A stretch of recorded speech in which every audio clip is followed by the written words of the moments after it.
এটা কথা কি জানে, যেতিয়া ছোৱালী হৈ আছিলোঁ ঘৰত থাকোঁতে একোৱেই কৰিব নাজানিছিলোঁ। এতিয়া আপোনালোকে কওকচোন, এতিয়া কি নকৰিলে হয়? মাইকী মানুহ এগৰাকী হ'লে চবেই কাম কৰিব লাগে।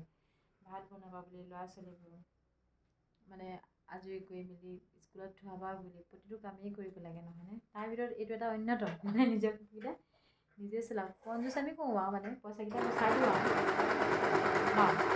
সেইটো পাৰোঁ, ভালো লাগে বাৰু কৰি পিনি। সেয়াই আৰু জীৱন কি ক'ব, কাইলৈৰ পৰা দেখিব। আগতে মোৰ যিখিনি কাম আছিলে সেইখিনি আকৌ কৰিম আৰু কালিৰ পৰা আপোনালোকক দেখাই থাকিম বাৰু। এতিয়া গুড নাইট আৰু, ৰাতি 10টা বাজিলে। 10টা বজাত মই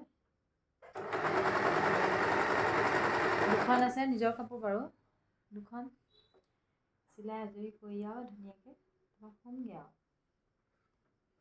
গুড নাইট।